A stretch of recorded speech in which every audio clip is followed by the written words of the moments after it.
말씀은 톨레도트고요. 첫째 날 알리야 우리 함께 읽을 텐데 말씀 앞에 경외함으로 우리 함께 자리에 서셔서 말씀 읽도록 하겠습니다.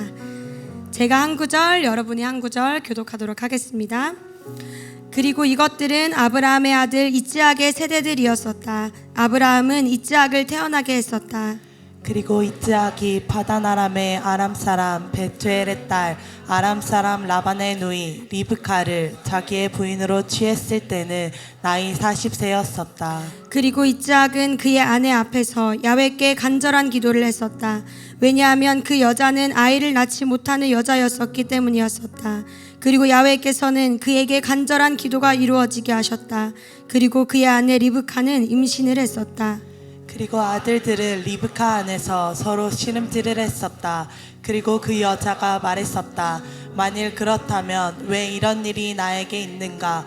그리고 그 여자는 야훼께 묻기 위해서 야훼께로 갔었다. 그리고 야훼께서 그녀에게 말씀하셨다. 두 나라들이 너의 태 안에 있다. 그리고 너의 자궁으로부터 두 나라들이 갈라질 것이다. 그리고 한 나라는 다른 나라보다 강할 것이다. 그리고 큰 자가 어린 자를 섬길 것이다. 그리고 해산을 위한 그 여자의 날들이 채워졌었다. 그리고 보라, 그 여자의 태에는 쌍둥이가 있었다. 그리고 빨갛고 그의 온 몸이 가죽이 붙은 털옷과 같은 첫 번째 아이가 나왔었다. 그리고 그들은 그의 이름을 에사브라고 불렀었다. 그리고 그런 후에 그의 동생이 나왔었다. 그리고 그의 손은 에사브의 발 뒤꿈치를 붙들고 있었다. 그리고 그들은 그의 이름을 야곱이라고 불렀었다. 그리고 그 여자가 그들을 낳았을 때에 이스하크는 60세였었다. 그리고 아이들은 자랐었다. 그리고 에사브는 사냥할 줄을 아는 사람이 되었었다. 그는 들의 사람이었었다. 그리고 야곱에 관해서 말하자면 그는 완벽한 사람이었었다. 그는 천막들에서 사는 사람이었었다. 그리고 이스하크는 에사브를 사랑했었다. 왜냐하면 그의 사냥한 고기가 그의 입에 있었기 때문이었었다. 그리고 리브카는 야곱을 사랑하고 있었다. 그리고 야곱이 죽을 끓이고 있었다. 그리고 에사브가 들에서부터 왔었다. 그리고 그는 배가 고팠었다. 그리고 에사브는 야곱에게 말했었다. 이제 그 빨간 것 중에서 그 빨간 것을 나로 하여금 꿀꺽 삼키게 해줘라. 왜냐하면 나는 배가 고프기 때문이다. 그러므로 사람들은 그의 이름을 에돔이라고 불렀었다. 그리고 야곱은 말했었다. 오늘로써 당신은 당신의 장자권을 나에게 파시오. 그리고 에사브가 말했었다. 보라, 나는 죽음으로 가고 있다. 장자권, 그것이 나에게 왜 필요하냐? 그리고 야곱이 말했었다. 오늘로써 나에게 맹세하시오. 그리고 그는 그에게 맹세했었다. 그리고 그는 그의 장자권을 야곱에게 팔았었다. 그리고 야곱은 에사브에게 빵과 빨간 팥죽을 주었었다. 그리고 그는 먹었었다. 그리고 그는 마셨었다. 그리고 그는 일어났었다. 그리고 그는 갔었다. 그리고 에사브는 장자권을 멸시했었다. 그리고 그 땅에는 아브라함 시대에 있었던 첫 흉년 이외에 또 다른 흉년이 있었다. 그리고 이스하크는 게라르를 향해 펠레셋 왕 아비멜렉에게로 갔었다. 그리고 야훼께서 그에게 나타나셨다. 그리고 그가 말씀하셨다. 미스라임으로 내려가지 말라. 내가 너에게 말하는 땅에서 거하라. 이 땅에서 기거하라. 내가 너와 함께 있겠다. 그리고 내가 너를 축복하겠다. 왜냐하면 내가 너와 너의 자손에게 이 모든 땅들을 줄 것이기 때문이다. 그리고 내가 너의 아버지 아브라함에게 맹세한 것을 확고히 하겠다. 그리고 내가 너의 자손을 하늘들의 별들과 같이 증가시키겠다. 그리고 내가 이 모든 땅들을 너의 자손들에게 주겠다. 그리고 너의 자손을 통해서 땅의 모든 나라들이 축복을 받을 것이다. 함께 읽겠습니다. 왜냐하면 아브라함이 나의 음성에 순종했기 때문이다. 그가 나의 명령들, 나의 계명들, 나의 법들, 그리고 나의 율법들을 지켰기 때문이다. 아멘. 네, 자리에 앉으시겠습니다.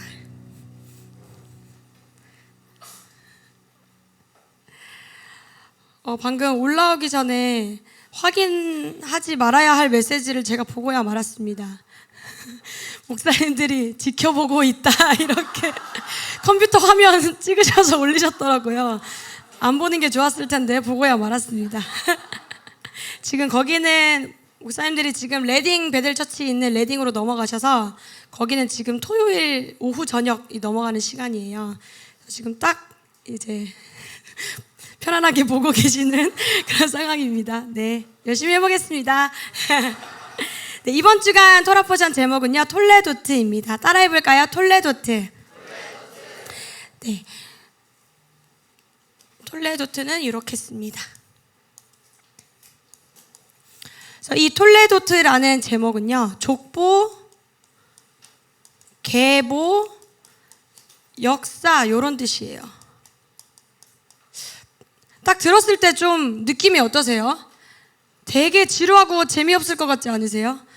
특히 저희가 막 통독할 때 뭐 새신자분들이나 이제 만나게 되면 구약은 좀 어려우니까 신약 먼저 읽어보세요 하는데 마태복음을 딱 열면 족보 먼저 막 나오잖아요. 그리고 저도 많이 통독할 때 늪에 빠지는 게 그 역사서에서 갑자기 족보가 막 나오기 시작하면 많이 허우적거리는 저의 모습을 많이 보는데, 그래서 우리 안에는 사실 족보, 계보 이런 거 생각하면 재미없다, 좀 지루하다 이런 느낌이 있는데, 사실 우리가 토라의 관점을 갖게 되면요, 족보라는 것이 굉장히 중요하다는 것을 알게 됩니다. 예를 들어서 이제 창세기의 11장 27절에 데라의 족보는 이러하니라 하면서 데라의 아들들의 이름이 나오고, 그 다음 이어서 나오는 게 그 유명한 아브라함에게 명령하셔서 본토 친척 아베 집을 떠나라, 이런 중요한 이야기가 등장을 하기도 하고, 또 창세기 25장 19절에 이삭의 족보는 이러하니라 하면서 이번 주간 말씀이 이제 이렇게 시작이 되거든요. 이번 주간에 톨레도트라는 첫 말씀의 시작이 이것이 이스하악의 세대들이었다, 여기서 세대들로 번역된 게 톨레도트예요. 그래서 이삭의 세대는 이러하다, 이삭의 족보는 이러하다 라는 이 톨레도트라는 게 선포된 이후에 에서와 이제 야곱의 이야기가 또 등장하기는 시작하죠. 그래서 아까 데라와 이삭의 족보를 살펴본 것 같이 데라의 족보다 라고 해서 사실은 데라 이야기를 많이 하진 않고 이삭의 족보다 하고 이삭의 얘기를 많이 하진 않아요. 그것보다 이 데라의 다음 세대가 누가 될 것인가에 집중을 하고, 이 이삭의 다음 세대가 누가 될 것인가가 포커스 되는 게 이 톨레도트입니다. 그래서 이 족보 톨레도트라는 것은 이 하나님께서 택하신 언약이 과연 누구를 통해 흘러가는지 잘 보지 않겠니? 라는 신호탄이 바로 톨레도트예요. 특히 그래서 그 인물 가운데 어떻게 언약이 흘러가고 어떤 인물을 사용하시는지를 이번 주간에 좀 포커스를 하시면 좋겠습니다. 이제 톨레도트가 어떤 새로운 이야기의 출발점이라고 말씀을 드렸잖아요. 특히 창세기 자체가 그러한 책이기 때문에 창세기에는 이 톨레도트라는 단어가 굉장히 종종 등장을 하곤 합니다. 다른 책에서보다 더 많이요. 예를 들어 창세기 2장 4절에 천지가 창조될 때 하늘과 땅의 내력이니 라고 내력으로 쓰인 단어가 톨레도트. 이제 창세기 2장 4절 이후에 창조 세계에 대한 이야기가 막 선포되기 시작합니다. 그리고 창세기 5장 1절에 아담의 계보를 적은 책이니라 라고 하면서 이 계보로 쓰인 단어도 역시 톨레도트. 그러면 이제 세상 최초, 우주, 전우주에서 최초의 인류였던 아담으로 시작해서 그의 역사가 이제 막 쓰여지기 시작할 거야를 이 톨레도트라는 단어로 보여주고 있습니다. 그리고 창세기 6장 9절에서도 노아의 족보, 여기서 족보라고 쓰인 단어도 또 역시나 톨레도트입니다. 그러면서 이제 노아의 이야기가 시작되면서 또 홍수 이야기, 어떻게 세상이 바뀌어가고 의인인 노아로 인해 이 심판받을 세상 가운데 이 하나님의 언약이 어떻게 보존되어 가는지, 이 역사들을 보여주는 것이 이 노아의 톨레도트 이야기인데요. 그래서 우리가 이것을 봤을 때 공부하다가 뭔가 톨레도트란 단어가 나왔을 때, 족보 뭔가 이런 게 나왔을 때 하나님 지금 새 역사를 쓰시네, 새로운 역사를 시작하시네, 이런 것들을 캐치하셔야 합니다. 그래서 이제 이번 주간 계속 족보 톨레도트에 대한 이야기를 묵상하실 텐데, 언약이 누구를 통해 가는지, 어떻게 흘러가는지, 왜 그에게 흘러가는지, 이것들을 좀 집중해서 보시기를 축복합니다. 그래서 톨레도트가 이제 이 언약이 흘러가는 이야기라고 했었잖아요. 우리가 언약이라고 하면 언약의 자손 하면 딱 떠오르는 3대 있으시죠? 아브라함, 이삭, 야곱. 네, 그래서 이 언약의 조상의 각각의 톨레도트 이야기를 좀 살펴보면서 어떻게 하나님께서 언약을 지켜가시는지 보존하시는지를 나눠보고자 합니다. 네, 먼저 아브라함부터 나눠보도록 하겠습니다. 믿음의 조상 아브라함에 대한 이야기를 하기 위해서는 사실 이번 주간의 첫째 날 알리야 후반부부터 넷째 날 알리야까지 보면 이삭의 이야기가 잠깐 나옵니다. 이 아브라함도 그 아브라함 시절에 큰 기근을 한번 경험을 했어요. 큰 기근을 만나면서 아브라함이 어디로 향했는지 기억나시나요? 애굽으로 향했어요. 맞아요. 미츠라임으로 향했습니다. 역시 우리 아이들. 네, 아브라함이 기근을 만났을 때 이제 세상으로 향한 거죠. 자기 판단으로, 자기 소견으로 애굽, 이제 미츠라임으로 향하게 됩니다. 그런데 이삭의 때에도 이번 주간 말씀을 보면 기근이 들었더라라고 말씀하고 있어요. 그런데 아브라함은 애굽으로 내려갔고 애굽에서 살았지만 이삭이 이제 가려고 이제 그랄로 내려가고 있는데, 물론 행선지가 애굽이라고 나오진 않았으나 그가 그랄로 내려가고 있을 때 하나님께서 등장하셔서 애굽으로 가지 말라고 말씀하십니다. 우리 창세기 26장 2절 말씀, 2절만 우리 함께 읽어보겠습니다. 시작. 그리고 야훼께서 그에게 나타나셨다. 그리고 그가 말씀하셨다. 미ツ라임으로 내려가지 말라. 내가 너에게 말하는 땅에서 거하라. 아멘. 그래서 하나님께서 직접 이게 미츠라임으로 내려가지 말라, 애굽으로 내려가지 말라라고 말씀하시는 장면이 이 이삭의 삶 가운데 등장합니다. 그래서 사실 상황은 되게 비슷하거든요. 아브라함도 기근을 만났고 이삭도 기근을 만났습니다. 그런데 전개가 이 하나님의 개입하심으로 인해서 약간 달라지는 것들을, 미묘한 차이를 우리는 볼 수 있어요. 아브라함은 자기 판단으로 내려갔으나 이삭에게, 그 자녀인 이삭에게 똑같은 상황이 펼쳐졌을 때는 하나님이 이제 간섭하신다는 거죠. 그래서 이삭은 아브라함과 똑같은 길을 갈 수도 있었지만 하나님은 이삭에게 멈추라고 말씀하시고, 또 그래서 더 높은 차원의 신뢰의 단계로 이끄시는 것을 우리는 볼 수가 있습니다. 이런 이 아브라함이 겪었던 상황과 비슷한 상황을 이삭이 이번 주간에 또 경험을 하게 되는데, 이 기근을 만났다는 것 이외에도 이 아브라함이 인생 최대의 실수다 하면 떠오르는 게 뭐가 있으세요? 사라를 팔아넘긴 것. 사실 많은 분들이 이게 믿음의 조상인데 어떻게 아내를 팔아먹나, 그죠? 그런데 이제 이삭에게도 이런 비슷한 상황이 닥칩니다. 아브라함이 애굽에 갔을 때도 사라 때문에 본인의 생명을 위협을 당할까봐 누이라고 속이죠. 그리고 이삭도 리브가가 너무 아름다워서 리브가 때문에 자신의 생명이 위험해질까봐 누이라고 속입니다. 그런데 상황은 비슷한데 아까처럼 뭔가 미묘한 차이가 있어요. 아브라함은 사라를 누이라고 속여서 바로가 이제 사라를 보고 마음에 들어서 궁에 데려갑니다. 그러니까 이거는 완전 응급 상황인 거예요. 지금 언약의 후사가 지금 바로의 씨를 받아버리면 이 언약의 족보가 완전 꼬여버리는, 사실 초 응급 상황인 건데, 그래서 바로의 궁으로 들어갔고 하나님께서 이제 그 언약의 후사를 보존하시기 위해서 바로의 집에 재앙을 내리셔서 사라를 꺼내시거든요. 그런데 이삭이 그랄에 갔을 때도 애굽엔 가지 않았지만 그랄에서도 이 아비멜렉 왕에게 똑같은 실수를 범할 뻔했어요. 그래서 아비멜렉의 궁에 갔을 뻔도 했겠죠. 그런데 이 리브가는 아비멜렉의 궁에 들어가기 전에 어떤 일이 발생을 하냐면, 아비멜렉이 창문을 넘어서 딱 봤는데 리브가랑 이삭이랑 알콩달콩 꽁냥꽁냥 하고 있는 걸 봐버린 거예요. 그래서 너 왜 아내인 거 얘기 안 했어? 왜 아내라고 얘기 안 했어? 라고 하면서 이제 이 아내가 궁에까지 들어가게 되는 그 위험에서 미리 구출하십니다. 그래서 이 비슷한 맥락 같은 게 좀 보이시죠? 아비와 자녀 세대를 봤을 때 뭔가 같은 어려움, 같은 실패, 같은 실수를 반복하지만 이 세대를 거듭할수록, 언약의 세대를 넘어갈수록 하나님의 간섭과 개입하심이 더 강해지는 것을 우리는 볼 수가 있습니다. 근데 하나님께서 왜 이렇게 행하셨을까? 분명 그들이 행한 행위는 똑같거든요. 마음도 똑같고, 그런데 하나님께서 왜 이렇게 행하셨는가에 대한 근거 구절을 창세기 26장 5절에서 말씀하고 계십니다. 우리 함께 큰 소리로 읽겠습니다. 시작. 왜냐하면 아브라함이 나의 음성에 순종했기 때문이다.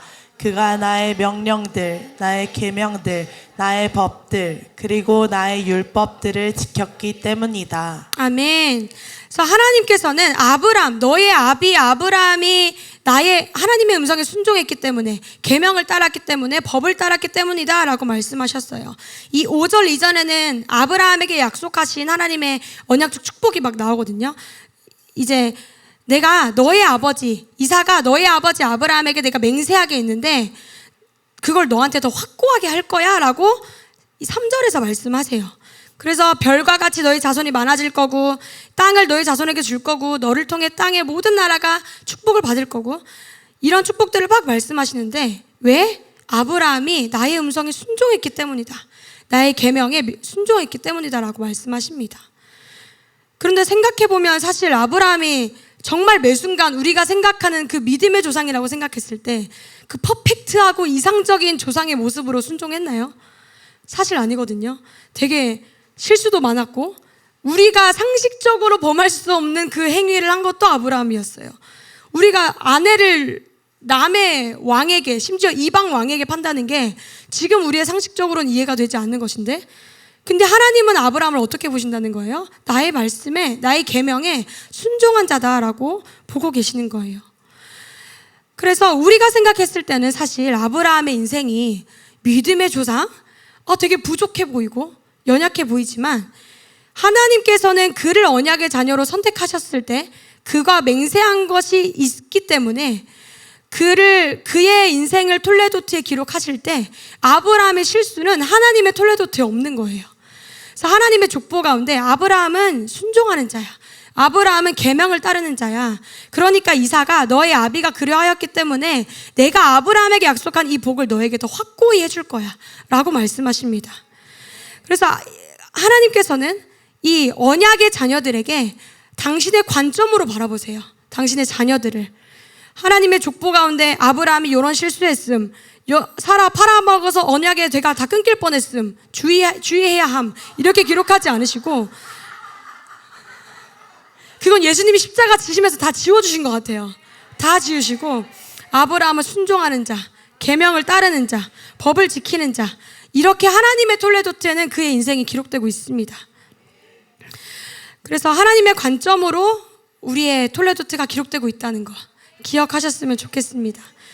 그래서 심지어는 이 리브가를 구출해 주실 뿐만 아니라 그 땅에 씨를 심으니까 100배의 결실을, 이제 아브라함이 누렸던 축복보다 그 이상, 그 갑절, 엄청난 증가의 부흥을 이제 이삭이 경험하게 됩니다. 심지어 이제 이스라엘 가보신 분들은 알겠지만 굉장히 척박하고 메마른 땅이거든요. 물이 부족하고 건조하고. 그런데 이삭이 우물을 팔 때마다 우물이 나옵니다. 사실 그냥 여기 말씀에 우물을 팠더니 나왔다, 이름을 붙였다, 이렇게 나오니까 되게 쉬워 보이는데 그 척박한 땅에서 우물을 만나는 게 얼마나 큰 축복인지. 그러니까 이삭은 아브라함의 언약 때문에 복을 많이 받은 자녀였습니다. 그래서 여기에 계신 모든 아버지들, 어머니들, 영적인 아비로 서 계신 모든 분들에게 포기하지 않으시길 축복합니다.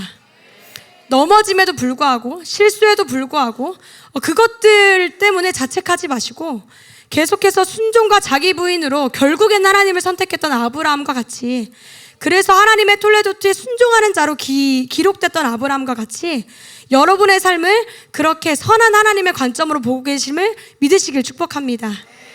그래서 내가 연약했더라도, 내가 넘어졌더라도 그럼에도 불구하고 계속 하나님을 선택할 때 내 자녀에게, 내 영적인 자녀에게 하나님의 축복이, 정말 100배의 축복이 흘러갈 것을 믿습니다. 그 아브라함의 인생이 이러하였고, 그 다음의 톨레도트를 살펴보면 이삭의 톨레도트입니다. 이삭은 100배의 결실을 그랄에서 거두었고, 이제 토라가 기록하기를 그는 대단히 커졌다라고 말합니다. 이제 부요한 정도가 엄청 컸던 거죠. 심지어는 이제 블레셋 사람들이 너무 부러워했어요. 이삭이 너무 부유했기 때문에. 그래서 아브라함 시대 때 아브라함이 팠던 우물들을 블레셋 사람들이 흙으로 다 막아버립니다. 근데 이삭은 아브라함이 펐던 우물을 다시 파고 또 아브라함이 불렀던 이름으로 똑같이 이제 아비의 우물을 회복하는 그런 일들을 보여줍니다. 여기서 먼저 한 가지 짚고 갈 것은 히브리 관점에서 아들이라고 하는 것은요, 이제 성적인, 그러니까 남성의 아들들만 뿐만 아니라 자녀를 말하는 것이거든요. 그러니까 이스라엘의 아들들아 라고 하면 모든 이스라엘을 말하는 것처럼. 그래서 이 아들은 히브리어로 벤이라고 합니다. 이것의 어원이 무엇이냐면 바나인데요, 세우다, 짓다라는 뜻을 가집니다. 그러니까 아들이라는 존재는 무엇을 하는 존재냐라고 했을 때 아비의 뜻을 세우는 자라고 할 수 있습니다. 그 성자이신 예수님께서도 자신의 뜻을 행하지 않으시고 오직 하늘 아버지의 뜻대로만 이 땅에 오셔서 행하셨죠. 그것처럼 이제 아들이라는 존재는 이제 영적인 자녀라 함은 이제 아비의 것들을 회복하고 아비의 것들을 세우는 자입니다. 저도 되게 인상 깊었던 게, 이제 제가 지금 2월에 나올 아기를 기다리고 있는데 이 아기 이름을 목사님이 기도하시면서 주셨어요. 아민이라고 주셨는데 이게 아랍어로 아멘이라는 뜻이래요. 근데 제가 그래서 목사님도 하나님이 아랍어로 주시네 라고 하면서 되게 그렇게 말씀하셨는데, 저랑 기억 선교사님도 되게 놀랐던 게, 저희 둘 다 뭔가 확실하진 않지만 뭔가 그 이스라엘 중동아랍 하면 뭔가 가슴 뛰는 게 있고 되게 뜨거워지는 게 있고 뭔가 중동아랍에 뭔가 기도하러 가야 할 것만 같고 그런 마음들이 있는데, 내 자녀 이름이 아민이다 라고 하시는 거 보고, 이것이 나에 대해 실현되지 않을지언정 이 자녀들이 부모의 뜻을 세우는 것처럼 내 자녀가 이 중동아랍의 부르심을 실현할 수도 있겠다, 이런 마음이 들었습니다. 그래서 이 벤이라는 것은 아버지의 뜻을 세운다라는 것을 기억을 먼저 해주시면 좋겠습니다. 그래서 이 아들 이삭인 아브라함의 뜻을 이어받은 이 벤 이삭이 계속 이제 아버지의 우물을 회복을 하고 아버지의 우물과 똑같은 이름을 불렀습니다. 그 다음에 언약을 이렇게 계속 축복받고 이런 내용만 나오다가 이제 언약이 강하면 강할수록, 하나님의 축복하심이 크면 클수록 사실은 그 반대쪽에서는 어떤 일이 일어나겠어요? 이제 어떻게든 이걸 회방하고 싶어가지고 근질근질 하겠죠. 역시나 이 언약의 자녀를 향한 공격과 핍박이 이삭에게도 없지 않았습니다. 그래서 아브라함의 우물을 다 회복한 이삭이 또 다른 우물을 파기 시작하는데요. 저 우물들의 이름을 좀 살펴보는데, 첫 번째 우물의 이름이 바로 에색이었습니다.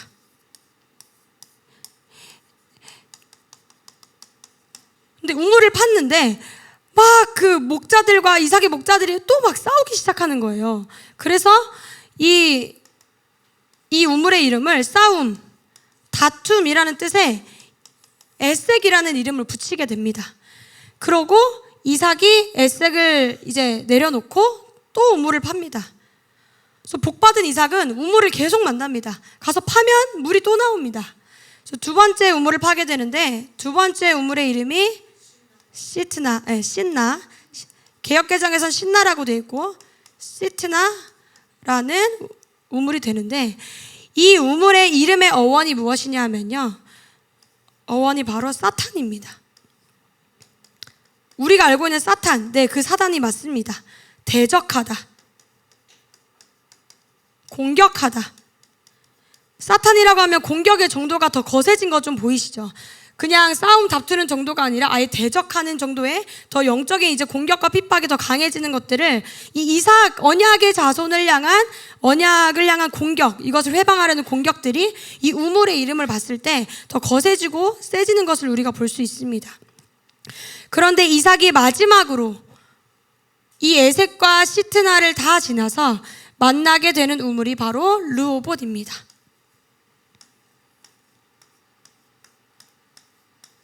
레호봇이라고 우리 토부에는 되어 있는데요, 이 레호봇의 어원은 라하브, 이제 번성하다, 확장하다, 이런 뜻입니다.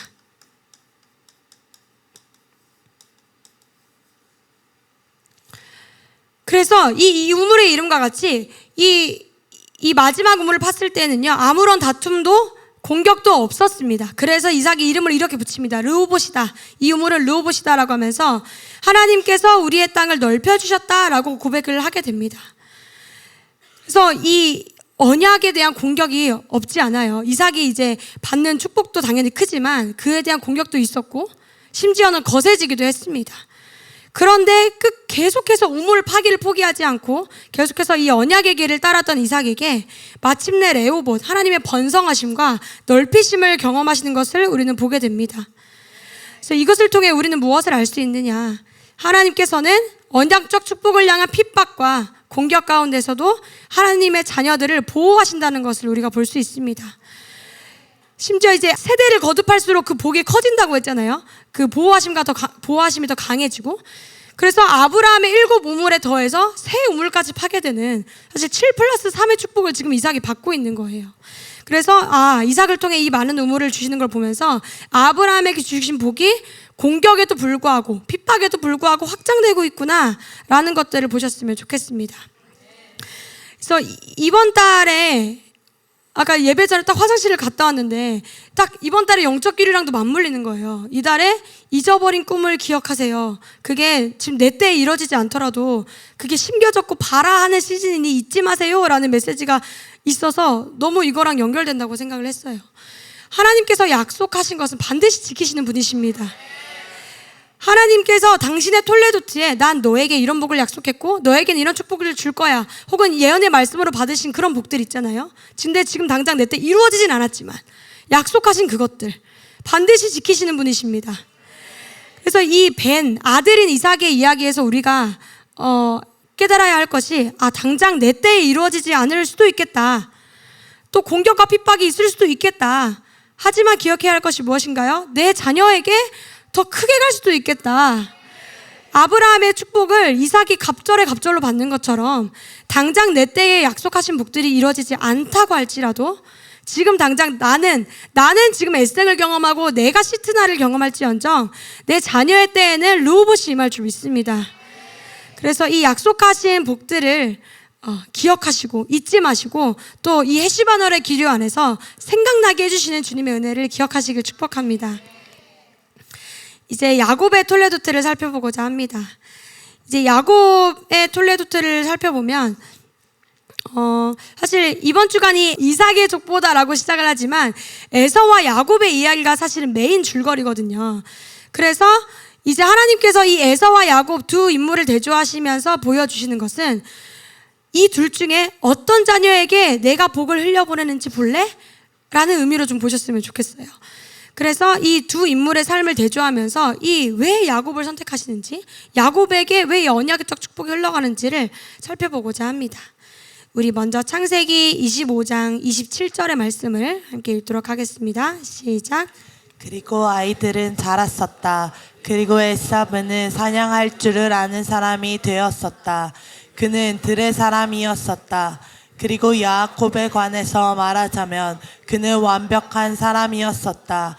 그는 천막들에서 사는 사람이었었다. 아멘. 에서가 에서입니다. 그래서 에서는 어떤 사람이었냐면 사냥할 줄을 아는 사람, 들의 사람이라고 묘사를 하고 있고요. 야곱은 완벽한 사람, 천막들에서 사는 사람이라고 말하고 있습니다. 그래서 이제 고대 근동 사회에서 사냥을 할 수 있다라는 것은 이제 힘과 능력, 딱 보면 그 사람이 있어 보이고 돈 잘 벌어오고 약간 이런 느낌의 능력이 출중한 그런 인물을 예표를 하고요. 반면에 야곱은 이제 천막들에서 사는 사람이다라고 했을 때 아까 어떠세요? 약간 극이와 아이 느낌? 집돌이였더라. 야곱은 집돌이였더라. 그러니까 겉으로 드러나는 인물이 아니었던 거예요. 에서는 이제 딱 보면 이제 출중하고 힘이 세고 강하고 이런 인물이었으나 야곱은 천막들에서 사는 사람이다. 그런데 하나님께서 그를 왜 완벽한 사람이다 라고 표현을 하고 있냐면 히브리 관점에서 천막에 거한다라는 것은 토라를 가까이 하는 자라는 의미를 가집니다. 그래서 사실은 야곱의 어떠함 때문에 그가 완벽하다라기보다는 그가 토라를 가까이 하고 토라를 즐거워하는 자였기 때문에 하나님께서 그를 완벽하다라고 말씀하고 계신 것입니다.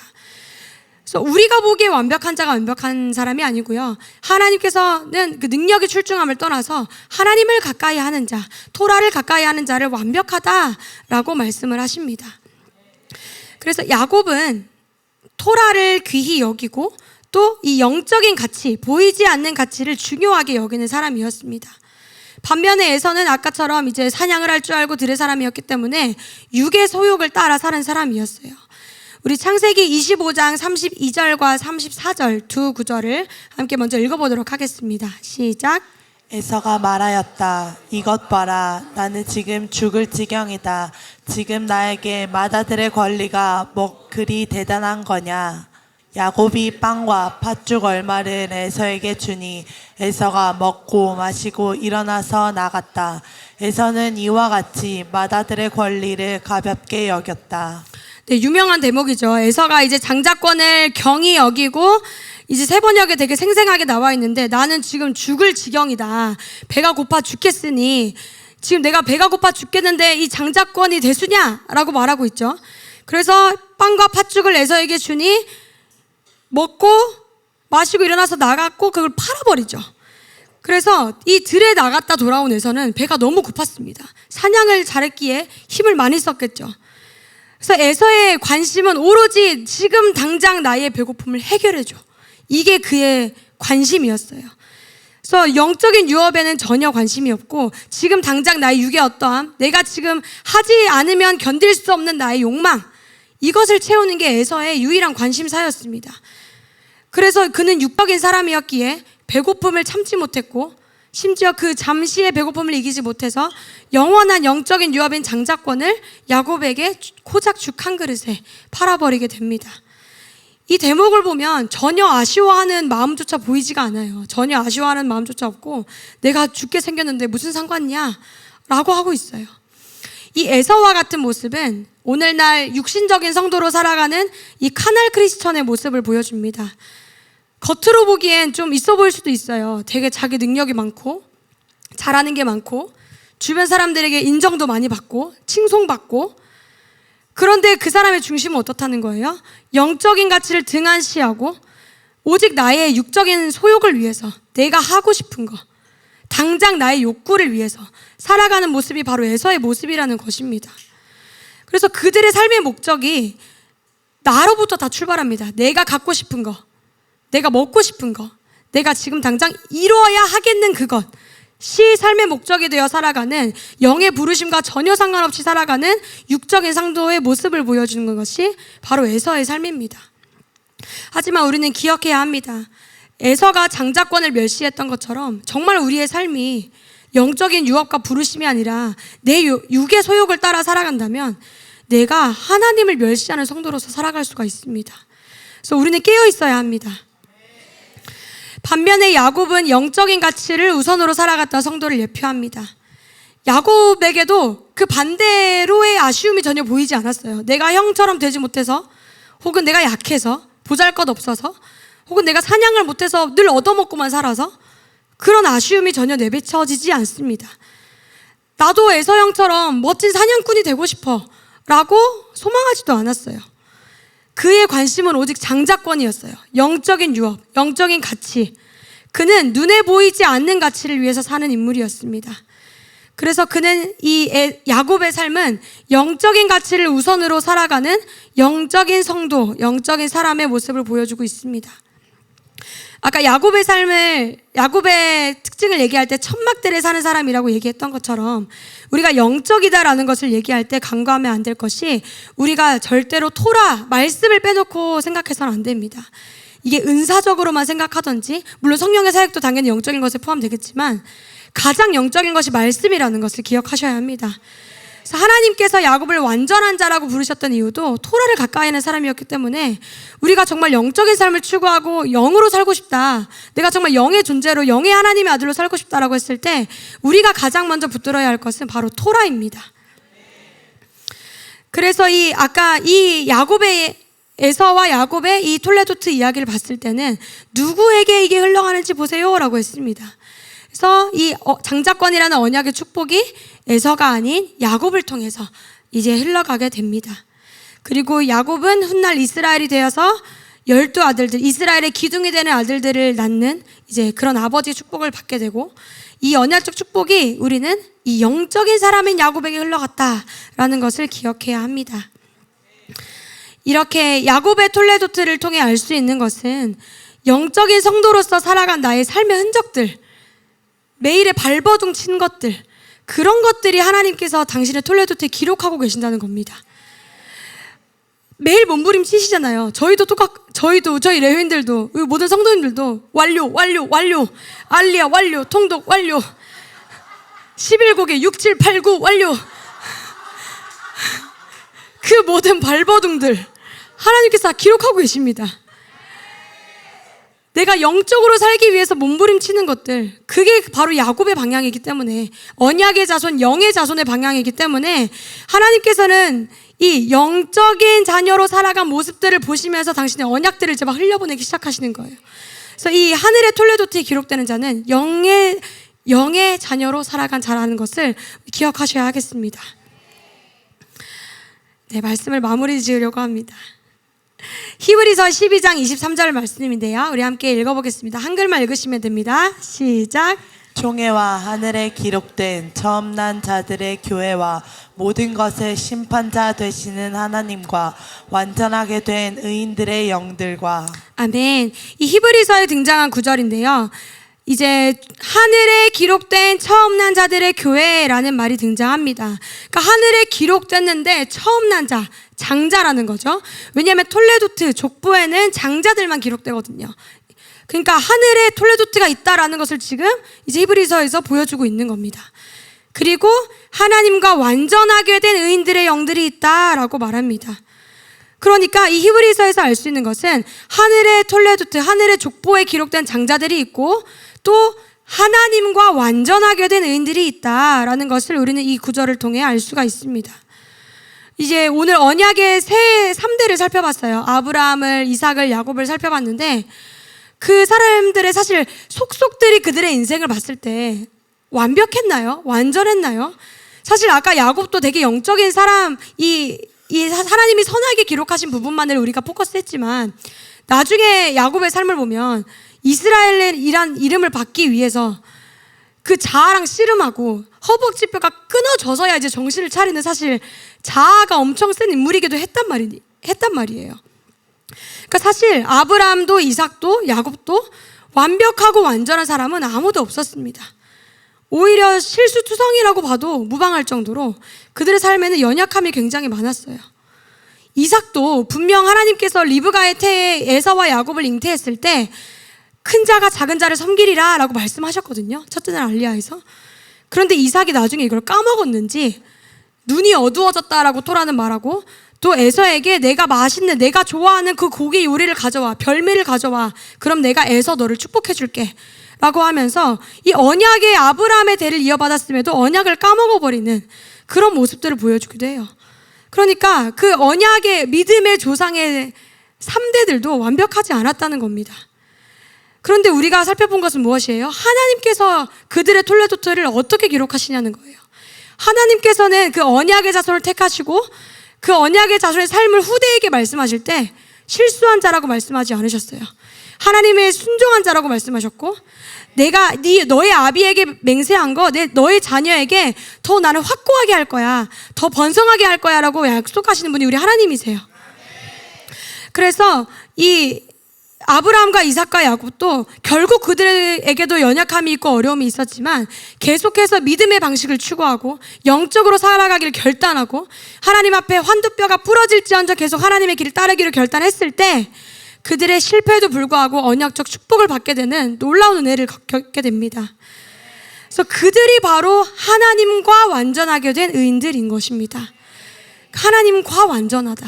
그들이 완전함이 아니라 하나님과 완전하게 된 의인들이었기 때문에 그들의 인생이 하늘에 기록된 장자들의 모임으로 그들의 인생이 남아있는 것입니다. 그래서 우리는 기억했으면 좋겠습니다. 우리도 하나님의 언약의 자손입니다. 우리가 믿음으로 아브라함의 자손이 되었습니다. 그래서 우리가 하늘의 톨레도트에 어떻게 기록될 것인가 라는 걸 생각했을 때 여러분의 실수와 실패와 넘어짐을 기억하지 않으신다는 것을 기억했으면 좋겠습니다. 하나님의 주목하심 앞에 살아가시기를 축복합니다. 실수와 실패에도 넘어짐에도 굴하지 않고 계속 자아와 씨름하고 오늘 내가 말씀을 더 가까이 하고 언약적 축복을 내가 받으리라, 내가 영적인 존재로 살아가리라, 이렇게 결단하는 하루 되시기를 축복합니다. 우리 함께 기도하겠습니다.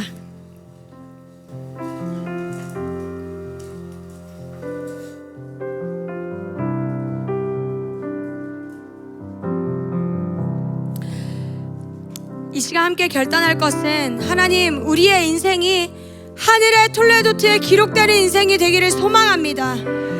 주님, 우리가 또한 하늘에 기록된 장자들의 모임에 포함되기를 소망합니다. 그러기 위해서 하나님, 내가 영적인 성도로서 주님 육의 소욕에 따라 사는 자가 아니라 보이지 않는 영의 가치를 따라 살아가는 성도가 되게 하여 주시옵소서. 하나님, 지금 당장 눈앞에 보이는 것들이, 내게 당장 필요한 것들이 나의 마음을 빼앗기지 아니하고 오직 당신의 영, 하나님의 영에 사로잡힌 바 되게 하여 주시옵소서.